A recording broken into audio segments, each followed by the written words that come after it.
Thank you for tuning in to another episode of my Veterans to Success podcast. You probably know by now, my mission is to help 1 million veterans and entrepreneur business owners achieve the dreams, goals, and aspirations they deserve. That is why I created the Veterans to Success podcast, because I get to interview guys, men and women, who want to share their fascinating stories with you about their time before, during and after their time in the military, so you can benefit and overcome your challenges. So sit back, relax, and get ready to be mesmerized, astounded, and entertained.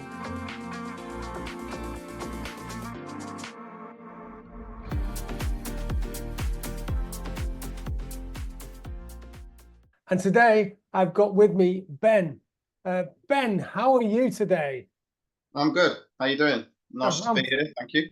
That's good. I'm fantastic too. Thank you. And yeah, as you know the drill, we do a reveal as we go along, and we learn about your fascinating life before the military, in the military, and what you're doing and getting up to now. So let's dive straight in, shall we? And tell me a little bit about your life as a young fella, a young lad, and what the circumstances you were in when you were growing up. So I had a good childhood. I come from a big family of 10 siblings. So there was 8 boys, 2 girls, all same parents. So yeah, we had a really good, sort of strong family unit, loving family. I was very sort of active, very into sport as a child, hugely into athletics and then boxing, and massively into the outdoors. And I was one of those kids. I was playing outside in dens. I wasn't on computers or anything like that at all. That kind of led me to wanting to go into the military, to be honest with you. My love for the outdoors and all things physical, nothing to do with reading and writing or anything like that. No. So how would you describe yourself academically then? Useless, if I'm honest. So, I mean, not completely useless, but below average at sort of reading and writing. Struggled through school with that. I kind of always excelled at the sport thing, anything, hands, making technology, art, funnily enough, things like that. Reading, writing, science, I'm not too good at, never have been. But, you do what you can, don't you? Yeah, well, exactly. And you know what? Reading and writing isn't everyone's piece of cake. And as we move on, we'll discover that doesn't really matter all the time. And there's some people who are academic and some people who aren't so academic. Me personally, I was along your lines. I love getting outdoors. Doing just no computer.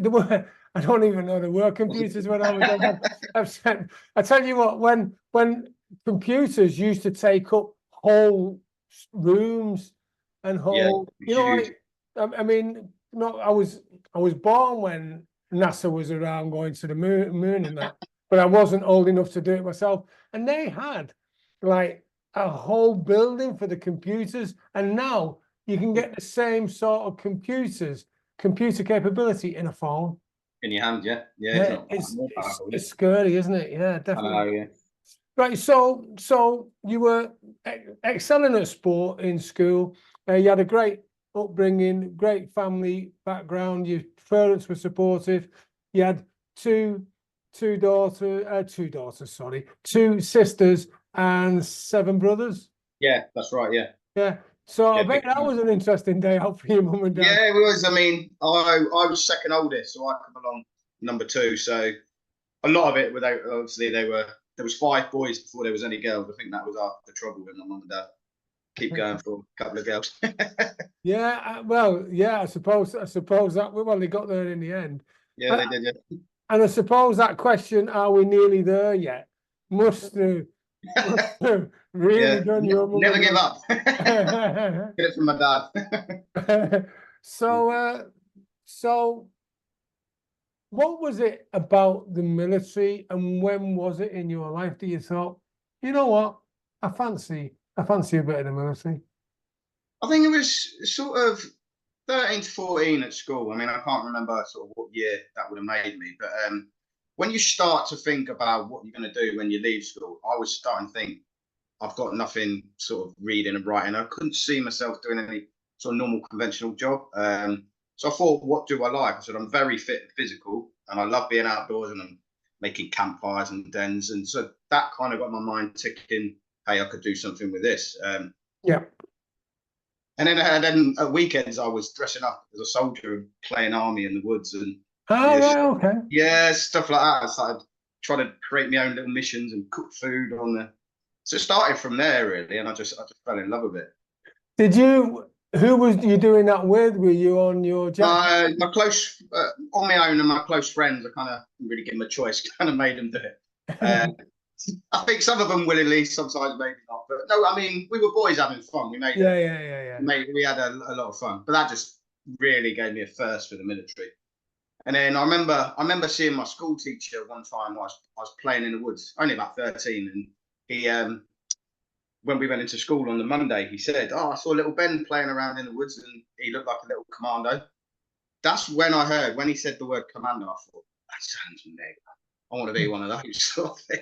Right, So I went, yeah, that was it. I went home and researched it about Churchill's commandos in 1940, formed for secret raiding and stuff like that. And that was like, okay, done. I want to be a commando. That's all I knew. So Ben Goymour, at that time, you thought, yeah, commandos for me. Yeah, as soon as I heard the word, it just sounded elite. And then when I investigated, because this was kind of, I don't know if we had Google back then. I'm not sure. Probably might have been something else. But I thought I love the sound of that. That's what I want to be. So early on, it wasn't just I want to be a soldier. I want to be a commando. Yeah. So good, brilliant. So, how did you go about getting recruited then? So I went through the school avenues where, when you get to year 10, 11, you're filling out all these charts and you have career days and they start leaning you towards down what you want to do. So I put in military. So they got in the relevant documents and stuff that, you needed to go and see your recruiting office. So yeah, and then I think in school time I can't remember exactly how we did it, but we went by the Peterborough recruitment office. Right. They went in there and then they started. You do your interviews, you checked. But I didn't need any grades for what I wanted to do, luckily. And then they started me off. You went away for your 2-day selection, and you started the ball rolling from there. And how did you find the selection? Oh, brilliant! Yeah, easy, really. I mean, the selection. I mean, it's all nothing academic. It's all command tasks, isn't it? Mile and a half run. I won it. That's physically. It's mostly physical, and I was very good physically. There's a little bit of thinking and brain stuff in there in the command tasks. But I'm quite good at stuff like that. Yeah. There wasn't any maths questions or nothing. No, so that is it's about common sense. Yeah, it is really. Yeah. And how to apply common sense to problems and puzzles and stuff. Yeah, work as a team. Yeah, and common sense surprisingly isn't common practice. No, some of these bright sparks. Yeah. So at the end of that selection process, what happened then? Then you got a yes or a no. So if you got deferred, you got to come back another time, or if you pass your medical. I got you can go to Harrogate, it just changed from junior leaders to the army. Right.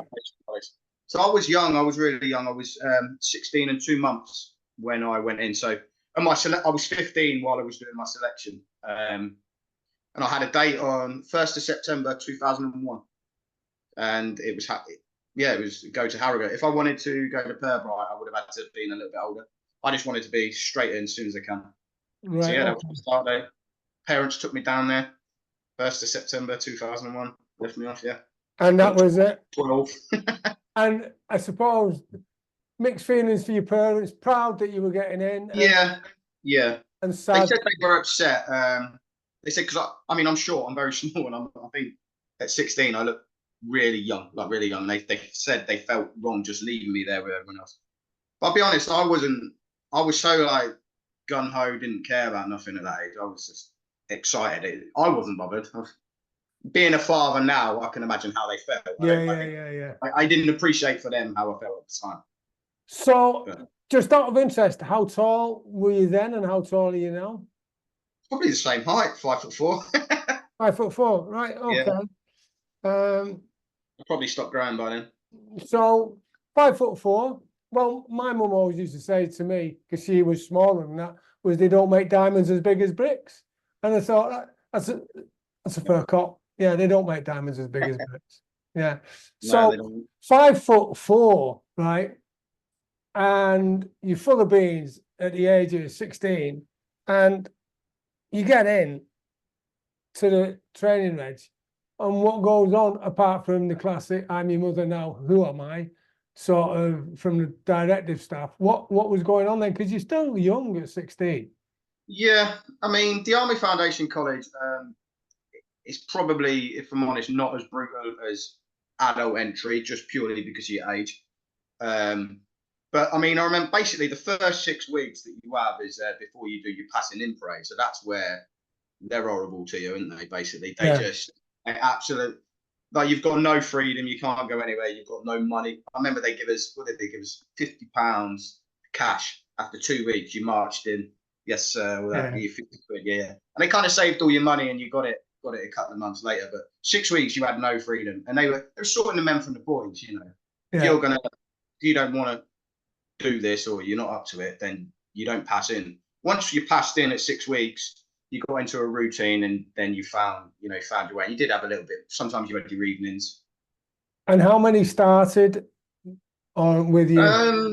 So it was in. I mean, they were quite big intakes, because you had I think 3 companies, and then you had 6 platoons in each company. So I bet you there's 500-600 start as an intake, because Harrogate is a year. It's a year basic training, 2 intakes a year, so each 6 months. I mean, I couldn't say how many dropped out of the whole thing, but within my platoon, I think we probably started with about 35, and we probably finished with 22, 23, probably something like that. Right. Okay. Good. Thing. So, in your training, then, was it phase 1, phase 2, like adult recruits? Yeah. Yeah. So how did that go? You got your basic training, which was for how long? So you do a year because you're so young. So I did a year at Harrogate. So I left Harrogate when I was just turned 17. Then because I was going Commando artillery, my phase 2 was at Larkhill. So that's where you go and do basically your trade training. So if you're infantry, you would have gone to Catterick, Armoured Corps, I think, is it Bovington, and then and then artillery goes to Larkhill, and that's where we did like our driver training, guns training, like heavy weapons. Some of you got put for your driving, some of you didn't. I got put for all my licenses, so I was quite lucky. I was lucky enough. I had all the licenses, class 1 HGV, but it meant I spent longer in phase 2 than some of the other lads. Some of them got shipped straight to regiment, but I got kept there for a bit, for about 6 months. So it was a bit annoying, but then you do get your licenses, don't you? So. Yeah, well, in the long term, I suppose it's better, which is a good point actually for you if you're listening. Right, make sure that, I know when you're full of beans and alpha male and you want to get on, sometimes it's just good to take a little bit longer, isn't it? Yeah, it is. I mean, you're frustrated at the time, but then I got to a regiment and I had drive my B, C, and then class 1 Arctic at 17 and a half years old. You know what I mean? So that's pretty good, that. And that's not just for the alpha males, that's females as well. You know, if you start, make sure you tick as many boxes as you can and get you. Sets you up for life later on, doesn't it? You know what I mean? If you're more qualified, you're more valuable generally. Yeah. So you've done Harrogate. Where's your first posting? When did you go? What, tour wise? No. Well, the first unit. Straight. So I finished Larkhill for 6 months. Then I went to 29 Commando down in Plymouth, which was always the plan. That's always where I wanted to go. So you go there, and because it's a Commando unit, you're not just fitting into the unit like some other regiment, because you're an NCT, you're non-commando trained. So basically, you're wearing a blue beret at this point, not the green beret that you've got to wear. So you've got to basically do your time and go through the courses before you're kind of really accepted into the unit. Yeah. So when you go there, you get ready for a pre-commando course. So you do all your beat up training ready for basically a pre-commando course, and then if you pass that, then you get put on your actual commando course. Yeah. Okay. That's how it works. And you pre-commando all of that's Limpston and round there, and yeah. So pre-commando, we did Oakhampton, which is still in Devon, I think. Dartmoor, all over Dartmoor. Yeah, that, to be honest with you, the pre-commando was, a part of it was harder than the actual commando, because it's just a beat up. They're just horrible to you. Their sole point is to break you. So you ain't sleeping. They're dumping you in the rivers at 3 a.m. for no reason, just to be horrible. You know, it's like you're night navexing all night, falling in the mud. And, you know, it's hard. And then by the time you get to commando, it's still hard, but they're not mucking you around just as much. It's more about sort of making a grade, making a standard. So, so you're still not in, even though you're at 2-9 commando. So how many got to get to 2-9 commando, and then did pre-commando or beat up, and then get through to that, to the next? You lose about half usually. So on the beat up, say you start with 40, if you got 20 through, would be good. And then say those 20 went to Limpston, you'd probably lose another 5 or 6. Because to be honest, if you've done your beat up, you prove you're a good man or woman, you know. But sometimes, you know, people through injury, they can't do it. Their body's fatigued, because you've had 3 or 4 months of being hammered now. You know, injuries getting in, blisters on your feet. So, you know, if you started with 40 at pre-commando, you'd probably end up getting, say, 15 through. Yeah. Once you've done pre-commando and then all done. So just to be clear, then, from your platoon that started at Harrogate, you lost from 30, you lost about 30%. So down to 20. Then so you've got, just say you got 2 platoons through from Harrogate, so that'd make you 40 strong out of 60. You'd get through 40, then you'd lose half of those to 20 after pre-commando, and then you'd lose another 5 after beat up. Yeah, so pretty much it. Yeah, so there's a bit of crying, sweating, and swearing there, isn't there? Really? Yeah, you're doing like nearly about 2 and a bit years of solid training before you're going to get the Green Beret. 2 and a quarter years probably, from civilian, of hard stuff, you know. So it's a long time to be under a training thing, physically. Yeah, exactly. So you're in there. You've got your Green Beret, proud as punch, passing out parade. Who came to that? No, you see, when in commando, you do your 30 miler. Yeah. And you get handed it literally at the end of that by the brigade commander or free commander brigade. So you take off like your soppy hat thing that you made out of stuff, and you get given it there. It did. I had a picture of it made my local paper actually, because they were proud of me. Awesome. Good. Yeah, and so it's in the field. It's very much in the field, and that's how it's done in commando. It isn't so much a big parade or anything. And I know we're going to come on to it a bit later on how you deal with challenges. But what was, you know, when you're crawling along, because I've done it, and I know the sort of stuff that I was thinking. You know, when you're on your belly and you're crawling through mud, and there's like water up over your shoulders, and you know, and it's cold and wet and damp. What's going on in your mind? I mean, I think, see, with me, it was literally everything was about getting that Green Beret. So I was thinking, I mean, yeah, you're thinking this is rubbish. I hate this, but it's for the cause, and you know, I was very much with the mindset, I need to do this to get this sort of thing. So I was like, you won't break me. Whatever you do, you won't break me. That was kind of my mentality. Yeah. So however many rivers you dumped me in, however many, you know, beat me around, I was just like, I didn't drink anything until I got that Green Beret. I remember I was like, no alcohol. And that was something I personally did. I was like, nothing until I got the Green Beret. Because it's just, could have had some drinks, you know, on some of the weekends or whatever in between training. Yeah, you could have. But I thought, will it help me? No. So why do it? You know, it's a small time to not be drinking for, isn't it? So, yeah. And it was just, everything was just geared towards, I'm going to pass this, you know. Probably the only thing that would have stopped me would have been an injury that, you know, break your leg or something. Then fair enough. Yeah. Because I know where you're coming from on that. Because I remember phase 1. in the engineers, and they beasted us. And we were invited down by one of the director staff halfway through for a beer at the Crown and Cushion. Anyone who knows that, Gibraltar Barracks, Camberley, Surrey, the Crown. And went down there, and he said you're allowed one shandy, right? And we thought oh, we can get friendly, and he says you can call me tonight. You can call me by my first name. And we thought, oh, what's that? And he was a Lance chap, and he said, my name is Lance. It wasn't. He was Corporal Sterling, but he was Lance for that night. His name wasn't Lance, of course. We found out later. So, and yeah, there was no drinking because it was about passing, wasn't it? Really? Of course it was, yeah. Of course it was. I mean, you need that discipline. If you just can't say I'm not going to drink until I get out of training, then you need to look at things. Yeah, exactly. So you got your green beret, you served Queen and Country, and now you're getting ready to go wherever they send you. So when did the news come, and where did you go? So, I mean, are we talking like Afghanistan or training tours? Well, wherever you want to go next, really.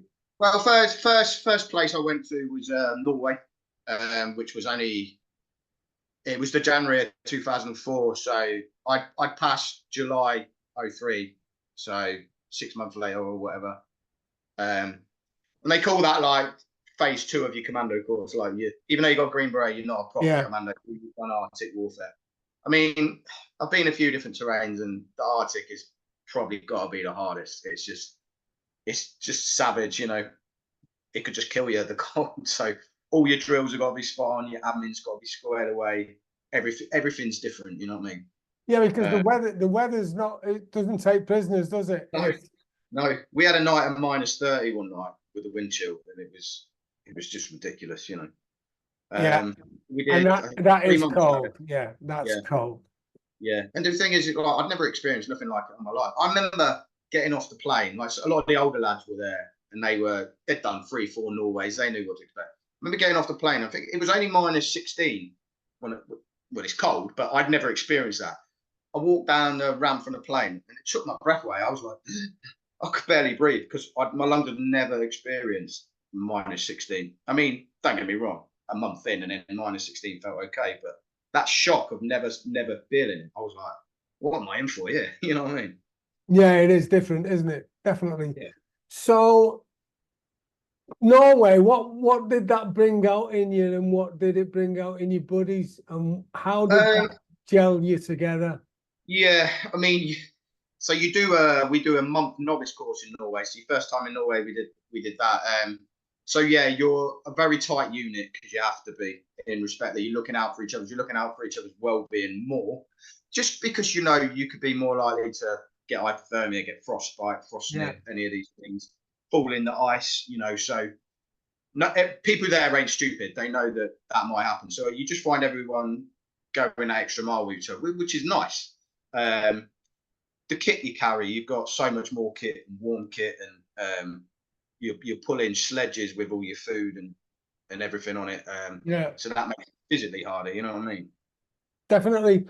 So, and what was your toughest time, and what did you feel when you were doing it? Did you think at any time I've had enough of this, or what was that drive? Like when you learn how to ski, and I mean, I'm not a bad skier now, but at the time I was useless. My first Norway, I was useless. I was like Bambi on ice, falling over. And you do a bit of downhilling, and then you got to do cross country skiing. So it's like that's the long loafing. Yeah. So you got your Bergen and your Yompin Tavin in the UK, but you got to have that Bergen on with your skis on, and it's heavier because you've got even more kit. Then you got your weapon, and you're skiing along, and you're pulling a polk, which is like a sledge, and you're moving about not even a kilometre an hour, and sometimes you're going up hills on these. Yeah. I was just falling arse over head every 2 seconds, and then even getting up takes 3 or 4 minutes. You know what I mean? Yeah. Bergen off, and there was a time, and I was thinking, "Sod this, man! Like, this is just ridiculous," But you get up, you shake the snow off, Sarah, mate laughs at you. You laugh back and you get on with it, don't you? Yeah, but because I remember we were out with the Rangers in America, and we did this survival course with them. And funnily enough, our instructor, the American instructor, got Kazivaked. So we had to crack on our own because we were going up. Hey, do you enjoy sipping a good glass of wine? As you know, sipping too much wine can leave you feeling groggy in the mornings. For less than the price of a good bottle of wine, you can gain access to valuable business and life resources gained from my over 37 years in business and 15 years in the military. These world-class resources are designed to help you achieve the goals, dreams, and aspirations you deserve. So visit joelteams.com now to find out more. That's JOETEAMS.com to find out more. The mountains near Seattle, but it was great, and we were coming down. And you know, the Langlauf skis, they're only thin, aren't they? They're not like downhill. Yeah. Oh, and yeah, really hard to ski. Yeah, and we just Not give it banzai down the hill. Oh, and we were creaming in. And yeah, it's just about, it's just about getting up and cracking on, isn't it? Yeah, that's what and it is tough. Yeah. So when did you get told that you'd passed your Arctic warfare stage? So if you kind of get to the end of it, you meet all the requirements, you don't get injured. So you kind of know. So if you're like, as long as you haven't gone down with anything, you've repressed all the, the respirator stuff, the shooting stuff, all the military tests in the Arctic, and you get to the end and you're still standing, you know you passed basically. So. Yeah, because it's tough enough just passing the weapons tests and everything. Oh yeah, UK, it's hard. Shooting. You're doing it in Arctic conditions, and that's tougher, isn't it? Yeah, I mean the hardest one we did was like shooting on the ranges and doing like moving target stuff with a respirator on, with all your Arctic gear on. So I can't even see what I'm doing, somehow. But you just crack on and do it, don't you? So how did you feel when they said, yeah, you passed? Yeah, I was buzzing because I knew, that's what I mean, you got it at the back of your mind. You got your green lid, your green beret, but then all the older lads going, yeah, but till you've done in Norway, you're not proper commando, So you're like, oh, it's still going. So then like I've got to pass this Norway course. Yeah. And then I'm accepted into I'm a real commando. Yeah, it's a proper commando then. Yeah. So you get that, and then you come back to unit, and then what news do you get of a posting and a tour? We came back and then we deployed straight to America about 4 weeks later, which was again we're on it was called Aurora. Yeah, so we sailed to America on some of the RFA ships. So we had about 2-3 months in America. Yeah, so we were back in the UK about a month. Then get ready for, it was like secondary jungle training and stuff over there. It was good. So I got to go to America. So by this time, was that South America for the jungle training and stuff? So we went a few places. So we went, where did we go? We went to Virginia. We went South Carolina, North Carolina, near Mississippi. We kind of traveled all around. Right, yeah, I know where you are. Yeah, we were like on ship, getting off, doing a couple of weeks exercises, 2-day R&R, whatever, back on, going to the next point. So we toured around. It was really good fun. Okay, and that was in preparation for? I did my Lance Jack course actually in America. I forgot about that. Yeah. So we started it on the ship. So we did 2 weeks on ship, started the Lance Jack course, and then we finished it 2 weeks in America. So I mean that was really tough. So again, it's just a muck about. So it's your leadership course for anyone who don't know. Yeah. So you're going from private to Lance Jack. To a Lance Corporal, Lance Jack. And that was, how long was that? Is that 6 weeks? It was, again, month's course, but we did 2 weeks on the ship.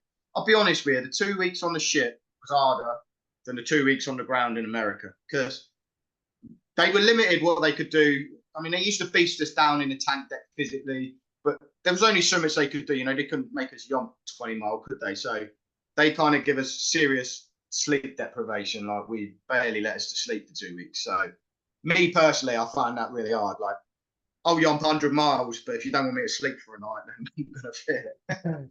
Yeah, because sleep deprivation does get you, doesn't it? That's how they got us with that. They really did, and it was night after night, and it was hard. And then when we got to America, and then we were doing the physical exercises and attacks, and it was hot and sweaty, but I found that easier than doing the stuff. Yeah, because you'd learn to adapt, and you'd always been a fit man. Yeah. So when did you get made up to Lance Jack? So we come back from the. I got made up fairly early. When was it? I think it was exactly a year after completing my commando course. It was just before summer leave. So it was around the end of July before you go on summer leave. They handed me, which was more or less. It was more or less like a day or two after we finished the course. So I was quite lucky. I was one of the first to be promoted. Ah, so you got made up immediately after. Right. I mean, I was, but I mean, so when I got to the unit, Iraq happened. So, as in the unit was. What year was that? What year was that? 2003. No. Or 4? 2003, 4? What would it have been? Beginning of 03, I think. Yeah, it was. Yeah. 03. So they were in 2 weeks later. They all arrived back, like the whole regiment. So after that, after you've done a big op like that, obviously I went on it. I was 17 at the time anyway, and I wasn't commando trained. Loads of blokes get out after a big op like that. You know, they've had enough or whatever. So a lot of slots then did become available for young lads like me to be promoted. So I mean, I was good at my job, but I was kind of put in the right place, right time as well. Kind of a bit like maybe. So what's your next posting then? So from there, I did another. After that, I did another Norway the next year, and then another Norway the year after that. So I did 3 consecutive Norways, each January. Yeah, so I just missed Iraq. Iraq had happened. I did 3 tours of Norway. But that's it. Before my third Norway, I had done my full screws leadership course. So to promote to full bombardier it was in commandos, but same as full corporal. Yeah. So I did that. I mean, I did that in England. I did that at what did I do? At Larkhill, actually. It was an external course, not in the commandos. Good. So how's your military career going now then? And what questions are you asking yourself? Because how old are you now? I'm only 20 at this point. No, so things were going good. I mean, I was aware I'd been promoted very early on, and I was very young, and that kind of riled a lot of people, maybe sort of the older blokes, and I understand why. Back 10 years ago, before that, 15 years ago, you didn't get promoted that quick. You know, it didn't. You did 5 or 6 years before you were getting corporal. You know, you wouldn't get sergeant before 15 years. Well, that is pretty swift promotion at 20. Yeah, I know, and it pissed a lot of people off. And I understood that, but at the same time, they needed to promote people because some blokes were leaving, and you have to have slots filled, you know, for roles in section commanders and stuff. So their mentality was kind of, well, I'm the best one for the job. I know I'm young. So I remember because one of my officers told me on the board, some of them, and I don't know their names, they never told me, were like, he's too young. You can't promote him to full bombardier at 20. That's ridiculous. And then some of the ones in my favour were saying, yeah, I get it, he's young, but who else are you going to give it to? Who else is going to be section commander, gun commander? So that's why they said, they promoted me and they gave me Norway, and they said, well, if I can be a section commander in Norway and look after the men, then that would sort of prove the point for Afghan, knowing Afghan was on the horizon. So I think that was their worry, that I wouldn't be up to it in Afghan sort of thing. So it's a good tester, really. So, and I get that. I got their point. I understand. You know, if it was someone else, I'd be saying it. But what am I meant to do? Say, oh no, don't promote me, turn it down, because everyone doesn't feel I'm ready. Because I grabbed the balls by and I was like, I was good. I was very good. You know, I was ahead of my years. I was as good, you know, a lot of the stuff, and as some of the older blokes. Just, I understand why it would annoy them. This new guy come in and got promoted quite quick. Yeah. You know. And there can be quite a bit of jealousy, especially if people think, well, that should have been me. Yeah. So you're flying along, really. Your career is going well. You've got your Green Beret, you've done 3 tours of Norway. So you're pretty much a seasoned commando and you're a time served fella, all at the young age of just over 20. Yeah. And then all of a sudden you get marching orders for your next posting. Yeah, well, I mean, just in that time, just as I picked up Commando, I had a young child, which obviously is relevant. So I had a girlfriend. I mean, it weren't particularly serious with her at the time, but we had a child, my son, who's now 18. Yeah. So that changed the landscape on everything. So I was flying high, you know, mate, as in career-wise and doing really well. So then I had Riley, yeah, when I was 20, and we got deployment orders for Afghanistan around then. So we were going in 4 months later, basically. So we had 4 months. So he was just 4 months when I went. And then yeah, that kind of, I mean, you're a father, aren't you? You've got kids. Yeah. So as soon as then your child's brought into it, it kind of does change the way you're thinking about stuff. So I was this gun ho sort of this, don't care, be this, and then I was like, oh shit, I've got to think about this guy now. Yeah. So it kind of maybe rewired me a little bit into it. So I was looking at how can I be the best father I can as well, you know.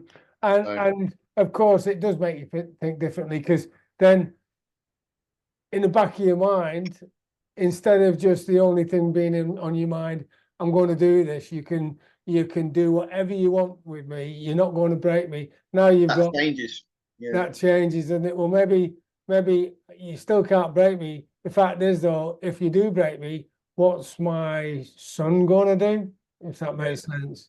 Yeah, it does. I would say it makes you vulnerable, but it's definitely a different dynamic you have to think about. I didn't have it there, and then suddenly it was there, and it changed everything. So what happened with that? How did that work out then with the relationship? Yeah, so and then going to Afghan? she won't be listening to this, so I'll be quite honest. So, no, so I mean, we got together young, and we had Riley very young.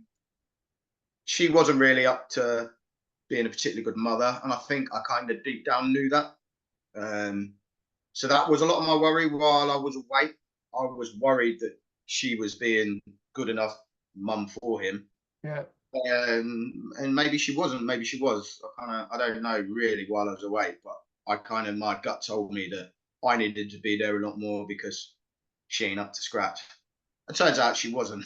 Like later down the line. Yeah. Which we'll come on to in a bit. We don't need to dwell on it, like, no, because it's sensitive. Well, what was that? So you're out in Afghan. Yeah. And you've got a young son.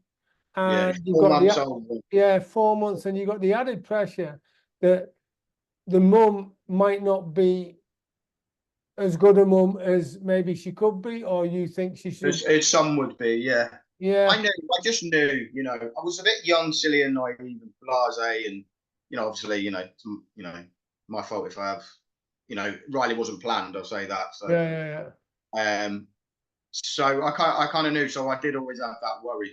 And even though he wasn't planned, I know you're really proud. He's life changing. Yeah, he's life changing. Yeah. And so you're out in Afghan doing the stuff in the desert that you do in Afghan, and seeing some stuff that is tough and really bonds you together as a team. And we don't need to go there because we won't go into that. We know what goes on or what went on in Afghan. So how long was your tour for out there? 6 months. 6 months. Right. So you've got this going on in your mind, right, for 6 months. Apart from having to deal with the stuff in Afghan that you do as I was now a section commander as well. So it was me and then So you're herding cats with the lads in your section. Yeah, 8 guys under me, So I was, I had to be on the game, didn't I? So you were up against it then, weren't you? Yeah, I was, yeah. Yeah.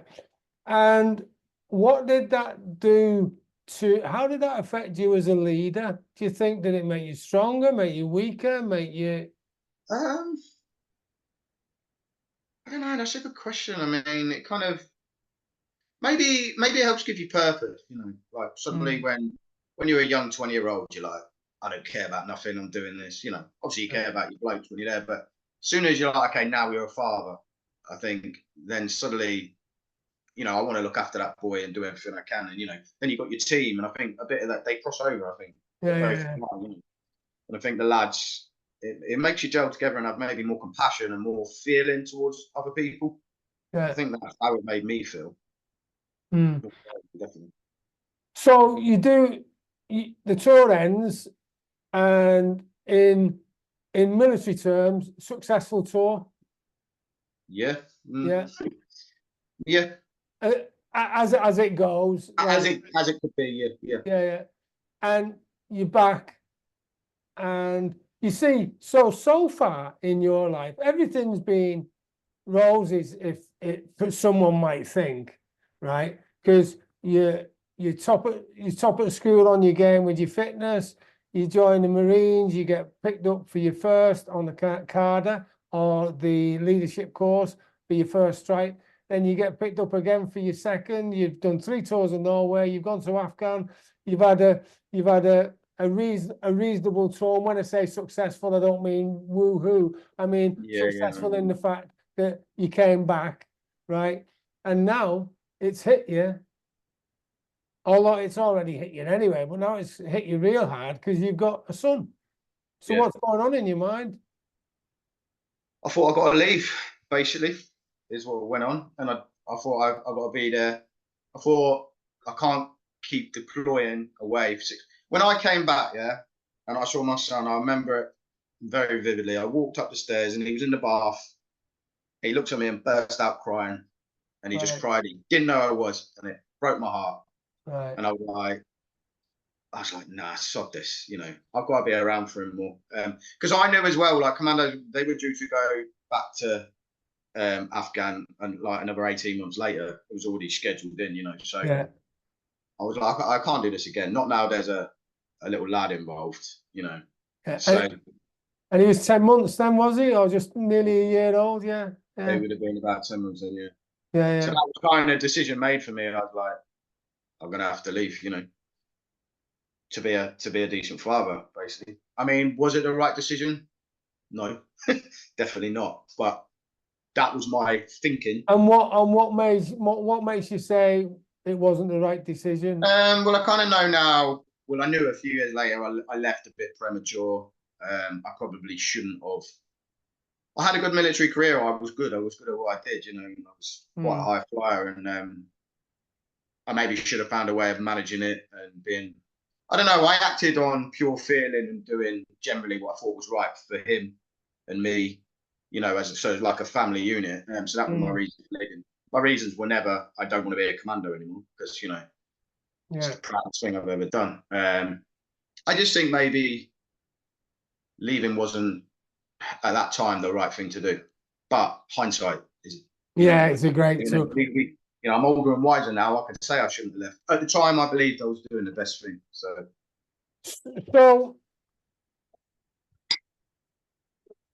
far, then, you've been successful in the military, and then the wheels started to wobble because you weren't sure what to do. And how did you cope with that? Well, I left pretty promptly, if I'm honest. Kind of, they gave me a choice. I could leave, but so when you leave the military, you can do a resettlement, which you know about, and that's kind of, you're like just in time. So you've been a soldier for so long, and then you're going to go to civilian, but you know, usually a 6-month period or whatever, where you're going to do your training courses, pick what career you want to be, you know, blah blah blah, and then you transition into civilian. With my resettlement, they said really it should have been took during the time that I was in Afghan, but I was one of the gun commanders, so there was only 4 of us out there. So obviously that wasn't an option. You have to go. So they said I could extend for another 6 months if I wanted to, and I was like, not really, because, you know, I just wanted to be with my lad by this point. So I didn't get a resettlement package, and I didn't have any sort of transition into it. So I went from being in Afghanistan to 3 weeks later, civilian, like literally like that. And I thought, yeah, it'll be fine. You know, just do it. It'll be easy. I mean, it wasn't fine, and now I know that. But that's the route I took. So, and how did you cope, and what was it like because you see, the thing is, and the reason why I love conversations like this is because it's about the transition as well. And I know guys do it really well, guys do it not so well, and there's never a straight line, is there? It's always it's just like map reading, map route selection, everything else. You're going from A to B, but to get that, you don't just go straight line, because you've got these things like hills in the way and rivers and stuff. And that's the river of life, isn't it, really? Yeah. But when you're young, you're naive, and you think things aren't going to be a problem. I was incredibly naive, and I just thought it would be fine. You know, I thought, I'm a commando, I'll be fine. I mean, it wasn't. And when I left, I was not in a good place at all. And apparently, everyone said, "Oh, how strange I was. I was very weird," but I was unknowingly weird. So I was like, "What are you on about? I'm fine." And everyone was like, "You're not." So, but you don't know that this you only behave how you behave. You know, if someone else tells you your behaviour's odd, then you know. No one tells you it's odd, you don't know, do you? no. But for me though, like, I'd never been a civilian adult. You know, I joined the military at 16 and 2 months. I transitioned from child to man. Yeah. In the army. This is the first time in my life now that I'm civvy street, and I'm a grown man, and I've got to pay rent and go out and get a job and all that. And it's just hit me like smack in the face. You know, three weeks ago, I was commanding men in Afghanistan, like with £1.2 million of kit under me, making decisions, and then now I'm effectively nothing except a farmer. You know, I had no job, no resettlement, no immediate career path. I had nothing really. And you're with a partner who you maybe not seeing eye to eye with either. We split up a long time ago. We had 2 kids together. Both the kids live with me now, and it's worked out all right for me and my children. Yeah. So she's got a different life, sort of thing now. So it just didn't work with her, you know. Yeah. So you're doing your best in Civvy Street. You got your kids that you're very proud of. What happened then? Because there was a big change in your life. Because what was going on in Civvy Street that made you think, you know what, this isn't cutting it for me? I think when I got to Civvy Street, I found it really hard to understand how people, but like this first time I'd experienced real civvies, if you like. I know that sounds funny, but like they think differently, don't they? Like their mind, and like, so I was used to people being like me. I'd only been around people like me, and I came out, and in the workplace people weren't, and there wasn't that brotherhood there, and people say things and do a different thing. It took me years to understand people lying and stuff like that. Yeah. And I couldn't get my head around it. You know, I took things for granted, like I've got to pay for the dentist, I've got to pay for the gym. I was so naive and young because I've had all this thrown at me and free. So I was just like, what the hell's going on? And what was the point of change for you? And how old were your children then?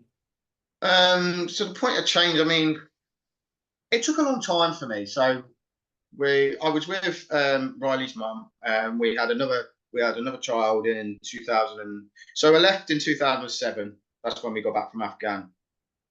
We had Courtney in 2009, who's my daughter, who's now 15. And then we split up when she was just 1, I believe.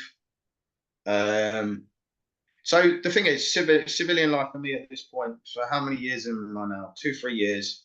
Nothing had gone good or right. Kind of, I won't go into details, but I mean, massive roller coaster of ups and downs. Split up, and I went down the wrong path in life, if you like, for a short period. I went to a bit of a dark place. Yeah. I won't go into it, but no, we don't need to dwell there. But it wasn't a sunny day, was it? No, it kind of really did spiral. So from there, I went backwards, if I'm honest, for quite a while, till around what we're looking at. So probably about 2012, 2013 before I started to sort of pick myself up and, you know, change things for the better. But I had, you know, good few year period where things were not working and things were just going crap and life weren't fun, you see. So what was it? What was it that just clicked and snapped you to say, "Come on"? It wasn't. It wasn't really a click and snapping thing. It was. It was a point when I hit. Not the saying, "Oh, you hit rock bottom," but I mean, all right, it was probably rock bottom in my life. I wasn't aware of it, but probably the lowest I've been. I was sitting in a place, and some people said to me, like, "What are you doing?" sort of thing. You shouldn't really be, you know, doing whatever. And I thought I had a bit of a get a grip of yourself, Ben. Like, you know, I used to be a commando. This isn't what I should be about. And I remember the first thing I did was threw myself into bodybuilding because I was training a lot at the gym. And the first thing I thought, I need an immediate focus. Just got an immense amount of discipline to really focus my life. Bodybuilding was really good for me at the time because, or like the regimental, how I stick to my diet, bolt rigid, and I did this system, and that kind of did give me so much routine and pulled me out of a bit of a place. So bodybuilding for probably 2 years, just the training and turning up and the accountability started to put me on the right track, I would say. Yeah, right. And then, so what happened next? Because this is another big shift in your life now that we So I mean, I met a girl who my wife now. I met her. We'd been friends for about 3 years before. And the truth is, okay, so at this point, okay, I pulled myself out of that really dark. Oh, my dog's barking. But I really wasn't happy and I wasn't fitting in anywhere. And I kind of, I was decided to go back in the military at that point, actually. So I went and I was 30 years old and I went and applied and I did my selection again. I went to my careers office. They said I've got to do everything again, except the commando, of course. So even though I'd been out 6.5 years, I think, and if you'd been out more than 6 years, you lost all your rank and you had to go back to basically day one, week one. So I had to go do phase 1, phase 2, and everything. So I was gutted, but I thought, all right, well, I'll do it. Because I was kind of running. I thought, where's the last known place where I was truly happy? I was like, it was in the military. I thought, right, that's what I'm doing. So 15 years on from when I did my first selection, I'm doing my second selection. So I went to Lichfield, I did the 1.5 miles, still won it actually at 30 years old. Good lad. Yeah, there clearly weren't any other good runners there that day. There should have been some good youngsters there. So I did it, and then I got a date of the 1st of November, 2000, I think 14. That was when I was going back in the military. The thing is, I'd got with Kerry by then, and things started to really go well. And I started to just relax a bit. I kind of moved in with her, which got me out of the city centre where I was. And then I thought, you know, this is, you know, the first time in many years I'm starting to enjoy myself a bit and have a bit of, you know, and I knew Kerry for 3 years, like I said, so I knew she was, you know, a decent girl. So I thought, and I had with going back in the military as well, I had leaving my children was a big factor. I talked to them about it. I thought, you know, because they were living with their mum at the time, so it would again be. So then I thought, am I doing the right thing? So I talked to a lot of the boys who were still in. They said, look, Ben, you know, the regiment ain't like it was all them years ago. If you're getting back in, chasing how we had it when we were in Afghan and the Norways, they basically said it ain't that fun anymore. You know, it's all there's too many rules and stuff. Yeah. So I thought, yeah, maybe my reasons were for joining this was running away from facing anything rather than a desire to really go back in, you know, because I'm a different man by now. So I deferred my place. I said, they gave me a year. They said, we'll see how you go. You know, you've got up to a year to get back in. So by my 31st birthday, I had to. So it was nearly a year. So I did that. And to be honest, you know, I never looked back from there. So I made the right decision by not going back in this time. And, you know, I've started to build a better life with Kerry, my wife now. So that was obviously another big changing point in my life. Yeah, of course. And I mean, now we're talking that's 10 years ago, isn't it? Wow, time flies. You know, So, so yeah. so what have you done since being with Kerry, and how has that changed your life? So yeah, so I was career-wise, I was going back in the military. That was my mindset, and then suddenly I wasn't, and I was like, okay, staying there. What are we gonna do for work? So I was doing like building work at the time. I was like a carpenter, self-taught, like I'm good with my hands sort of guy. So I was doing a lot of chippy work and stuff for other builders. So me and Kerry kind of just fell into doing that sort of work at that point. She was very hands-on as well. She'd worked on farms a lot of her life and very handy sort of bird. So we did that, and we set up a bit of a company, built a building company, and we had a few workers for us. And we had a successful building company for I don't know 3 or 4 years. Probably we did quite well. The thing is, so things were good. My relationship was good. Work was all right. I was incredibly stressed with work. I did find it dealing with the customers, dealing with people. I found a lot of people. I couldn't understand why. Some people were just like they were. Probably my military mentality. And the stress was getting a lot. And then I had a lot of problems with sort of previous stuff coming out from my life, issues I was now finding from back from serving in Afghanistan and stuff. As I was getting older, they were, I was squashing them for many years. And by this point now, I think as you get older, you get more in touch with your feelings. And I think that's how I do. So things that maybe didn't bother me were now starting to bother me. And then with the added stress of, the rat race and dealing with customers and stress of trying to earn money all the time, things got really hard. And at some point, I had to reach out for some help, and Kerry did on my behalf, to be honest. Good. I'm glad that happened. And so, what did you do, without going into too much detail? What did you do when you reached out, and how did that help you? She reached out to combat stress. It was they were helping me at the time. There was incredibly long waiting lists for everything, and they were trying to help, but they were on demand, and there was a lot of talk to people and then wait a few months. And so, as much as everyone was trying to help, it took a huge amount of time to do anything. But the people were there in the right places. I think everyone was on side, and Kerry was very aware. But that's kind of the turning point for me. Then was the next chapter of my life. What with which we're going to come on to in a minute. So, yeah. So effectively, I mean, how useful did you find the skills that you'd learned in the military to your transition? How useful have you found them to be able to deal with life's challenges? I think very useful for, especially if you're, say, a business owner or business leader, sort of, because you're very much, you're in command, aren't you? You're running your own stuff. So I think being robust, having that regiment routine. I think, because I run a business, I see what I do very much as a business. So, like back when you're in training and you look at, what we got on Monday, it's scran or scoff, whatever you want to call it. The last 7 PT at 8 till 9. Oh, look, Phil crap. That's very much how I map my life out now. So on Sunday night, I do my Monday, Wednesday, Tuesday, and I'll be like, have you ever wondered what is going to happen to all your knowledge, wisdom, and skills when you die? Yeah, me too. That is exactly the reason why I created joeteam.com. So I can leave a legacy for my children and for other successful people who are just like you.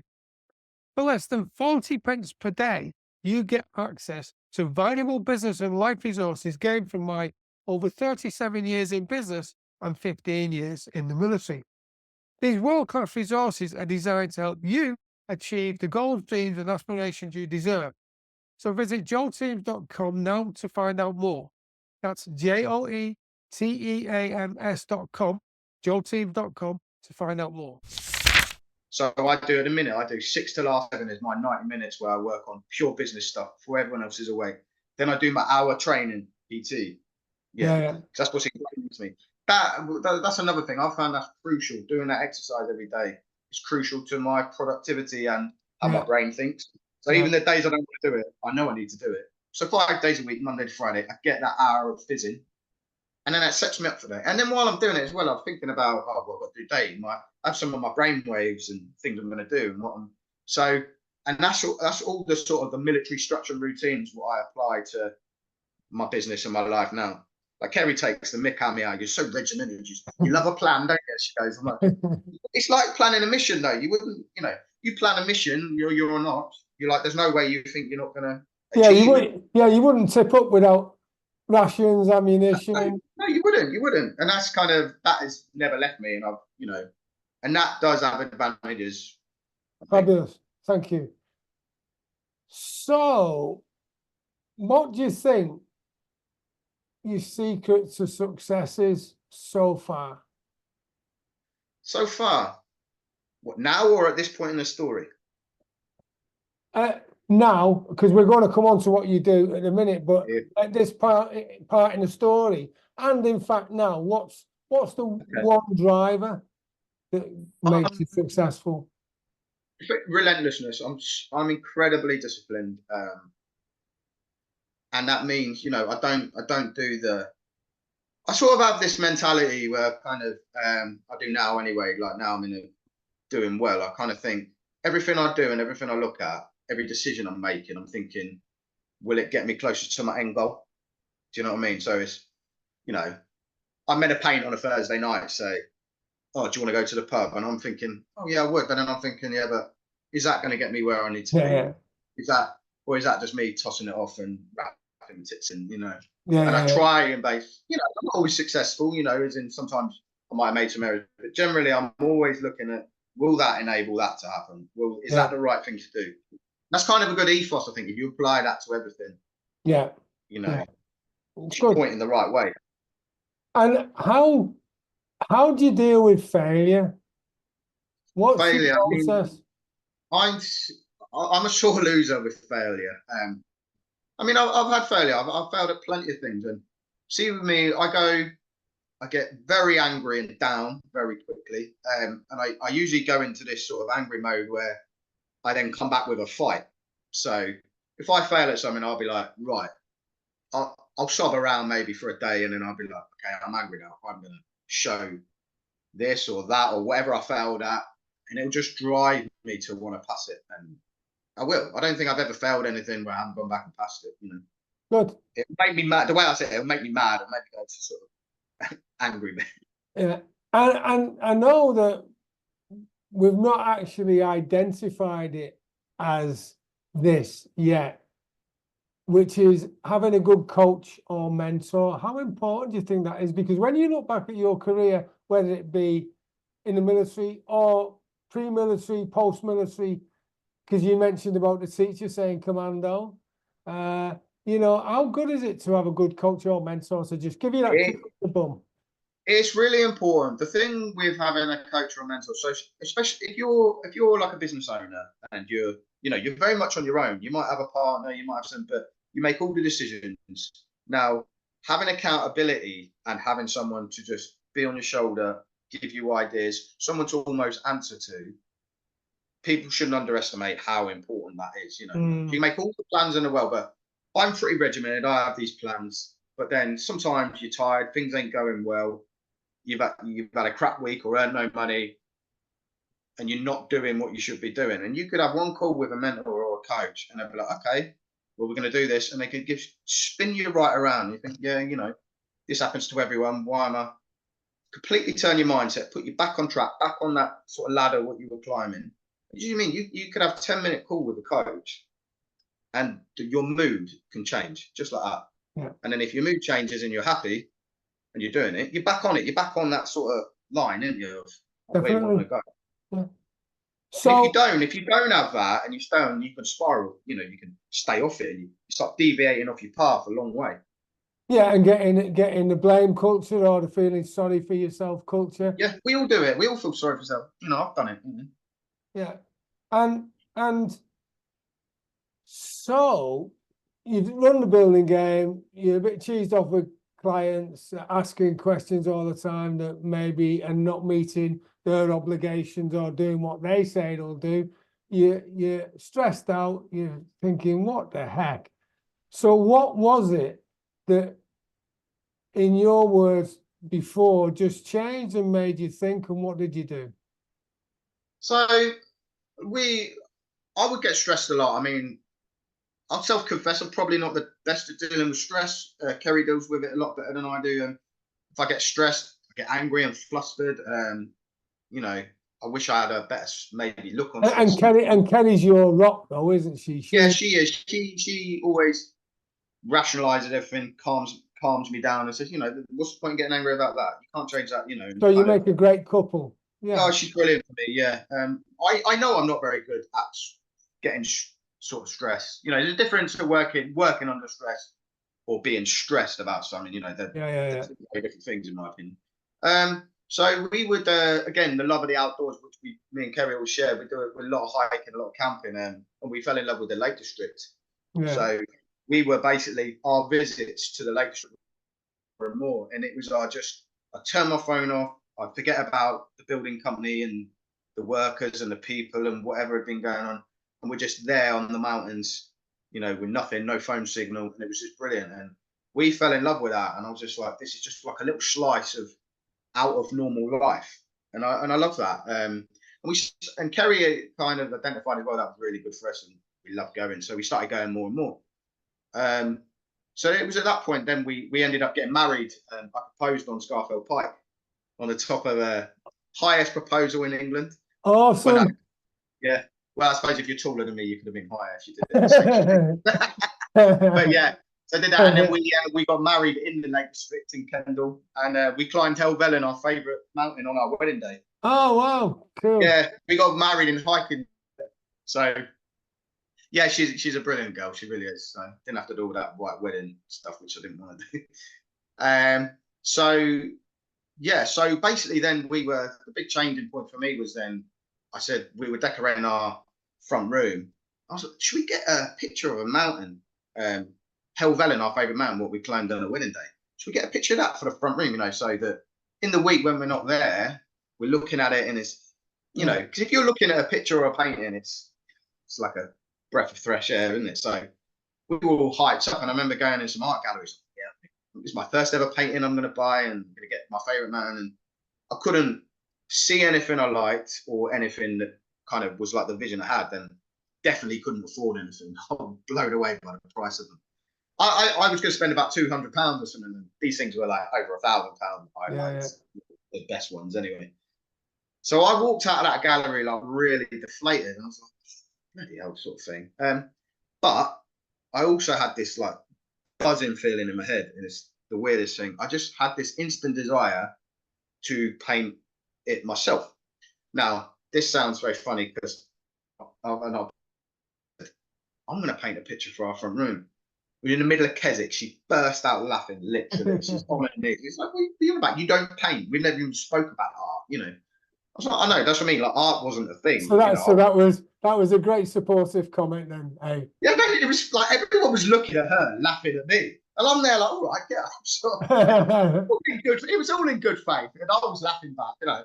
And I was like, it'll be all right. So she was like, do what you got to do, Ben, sort of thing. So I went home and got on Amazon. I was trying to think what I can remember from school, you know, watercolours, and you need watercolour paper and some brushes, and spent about 17 quid or something on everything. And I got one of the pictures from us. I think we were on Longside Edge in the Lake District that weekend. And yeah, I started painting a picture of that mountain just on my coffee table in my front room. And I mean, it was horrendous looking at it now. But I think Kerry was it was better than she thought it would be, basically. I mean, it wasn't as good as I wanted it. It looked like a child had done it, to be honest with you. But I was, you know, secretly quite proud of it. And she was like, wow, that's actually not bad. And then I really enjoyed it. And then I painted the next night, and the night after that, and the night after that. And then it took me only 3 or 4 weeks, and then I started to get quite good. And the main thing is Kerry was looking at me, and in those evenings when I used to be stressed and what is customer this and money for that and stressing, and you know, I was coming home just sitting on my coffee table painting, you know, not thinking, not looking at my phone. And I think she identified that it was really good for me and really good for my head. Yeah. The issues were becoming less, because of that focus. So she used to be like, yeah, you paint all night, Ben. Don't worry about me. So we'd be in separate rooms, but she's brilliant. She just let me paint away. So that became a bit of a self-healing for me, probably unknowingly at the time. Yeah. That really changed things. And so what sort of decision did you make as a consequence of that? Right, because now you're relieving the stress, you're avoiding it, and because you're focusing on something else, pretty much like you do when you're doing any sort of focused training in the military. And then, yeah. So what did you decide when and how? So I was painting at the time, and I was still a builder very much in the day. I had a little bit of success after I was painting for about 9 months, probably painting more and more, getting more and more obsessed. And Kerry took some of my paintings round to a local gallery that snapped these watercolors up and sold some of those. That's when they kind of said, "You've only been painting 9 months. You might be quite good if you want to take this seriously." So that's when they started saying, "Look, you need to make a decision. Do you want to be a painter or do you want to be a builder?" I think that was the first time where I was like, well, no, I didn't want to be a builder. I just fell into it. Could I really be good enough to be a painter? It's hard to be a full-time artist and earn good money. So they told me to start oil painting or acrylic. So I changed the medium that I was painting in. So I had to kind of learn again. But I think that was a point for me when they first said, "Do you want to do this seriously?" And I thought, if it's an option, yeah, because I love it, So that's when things got serious, as in I really had to knuckle down and work hard, because I wasn't, I could probably be good enough to be professional, but I wasn't good enough at that point. So I remember thinking at that point I was getting frustrated because I didn't have enough time on the brush every day, is what I call it, because I was working all day as a builder and then coming home and doing an hour and a half, 2 hours and falling asleep because, manual job, you're knackered. So again, like being disciplined, I got up at 5 o'clock every day and painted. I did 2 hours of painting, 5 till 7 every day for about a year, just so I got double the amount of time of painting. Because then I figured if I paint twice as much as I am, I'll get twice as good. That was like my logic, and I did. I kind of, because I was so disciplined Monday to Friday, and I painted early morning.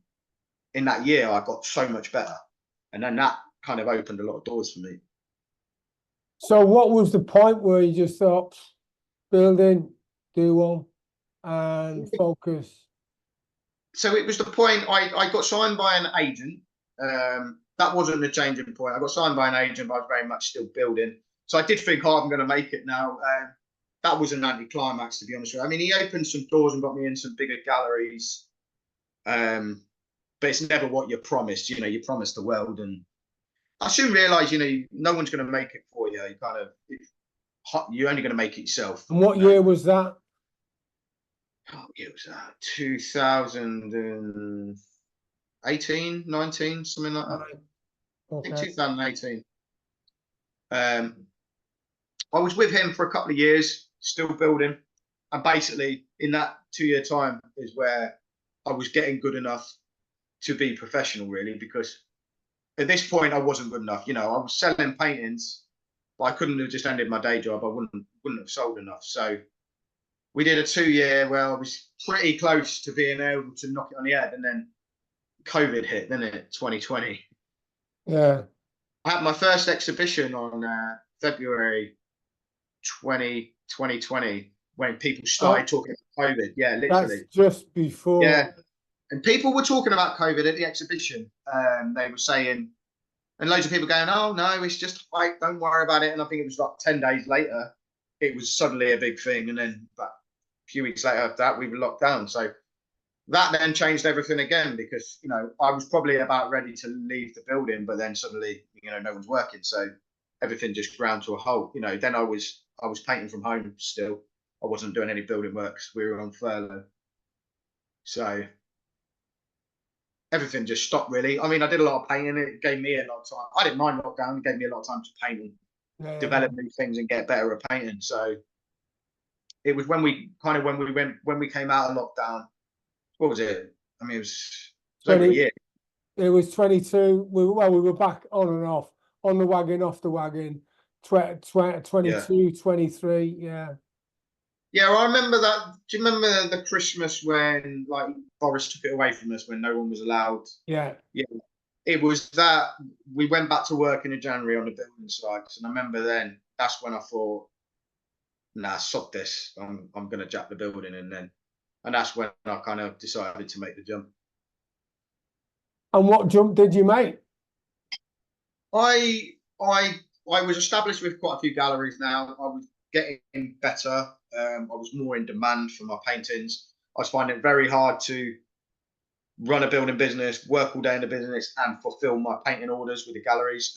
So it really was a time where you're going to do this to your full potential. Because I very much believe if you do something 100%, you're gonna get the best out of it. So if I'm going to do painting 50%, I'm going to be 50% as good as I could be. So I basically just cancelled all the jobs that I had booked in. I hadn't took any money. I wasn't obligated to do anything. Yeah. So I basically said, sorry, we're not going to do it. And I just decided, no, we're gonna do this full time, sort of thing. So that takes some Really guts. like that. That takes some guts. That's like, Yeah, go for it. yeah.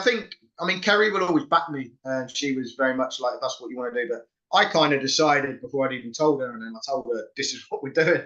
But she trusts me. I think she thinks if that's what it is, then that's what it is. But the thing with me, when I decide I'm done with something, I'm done with it. There's no.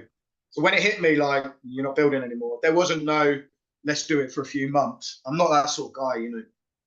I'm like, no. So that's 2022, right? So we're in 2024 now, 2024.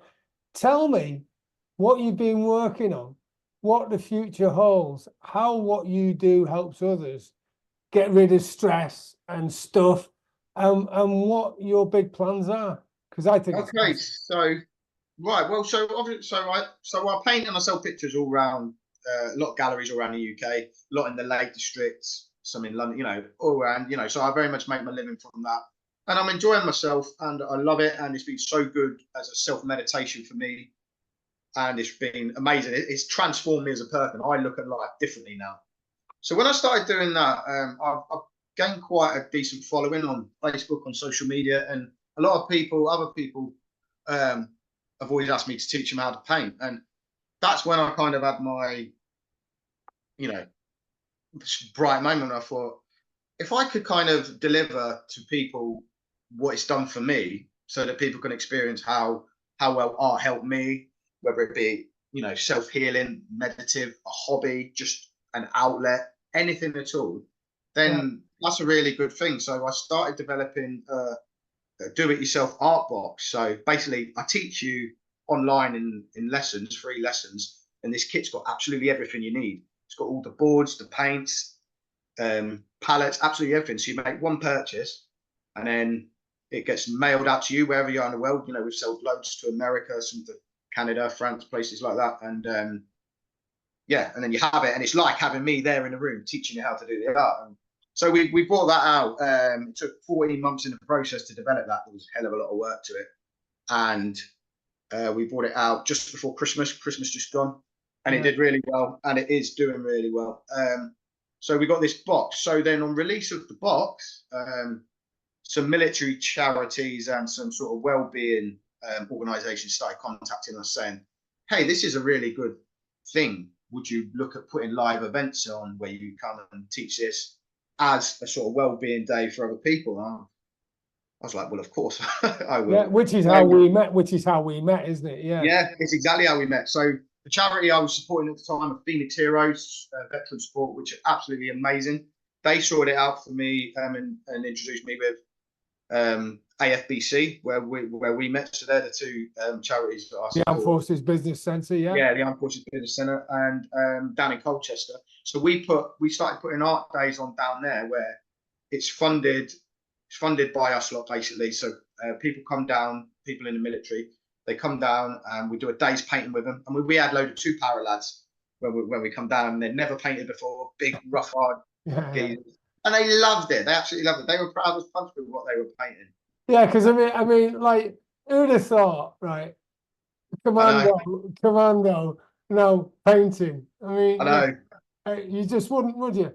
And I know. I always say I'm like the most unexpected artist. Like people who knew me from previous licenses, they go, "You're not an artist." I go, "I am," and they're like, "No, that's not you." They're arguing with me, and I'm like, "All right, you must know," because they think I know Ben, and Ben wouldn't do that. I'm like, "Well, you know one side of Ben, but you don't know this yeah, side." yeah, exactly. And if it brings out the softer side and just how to deal with stuff that some call aggression, anger, and Yeah. stuff like that. If it deals with that, that's absolutely fabulous. So how can people get in touch with you? What's the best So, way? so we have a good website, and a lot of stuff come through the website, and we have our good social media platforms. So the website is bengoymour.com, which is my name. We have a lot of everything that we do is on there, whether it's original art, the teaching boxes and the teaching courses, or our social media is probably mainly Instagram or Facebook. Again, Ben Goymour Artist.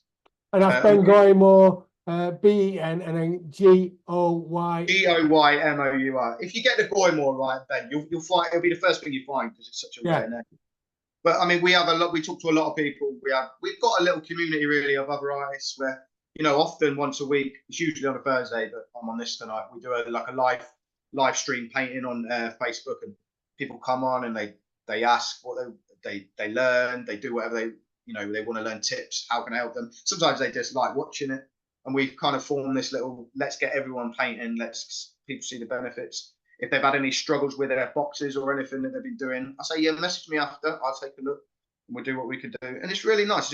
It's an incredibly positive area when nothing's negative, and it's brilliant. And we're looking at pushing that out more is what we want to do. So we want to take that to more veterans and more veterans charities, wellbeing sectors. So like some HR companies for like sort of well-being at work. Basically, we're looking at doing some packages, and then now we're in talks with Balfour BT, with a big company. Yeah, companies like that looking at. We're just getting the packages sorted out, where basically we can come in, do a well-being day.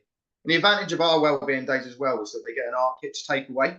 Yeah. So there's a follow-on from it. It's not like some people do.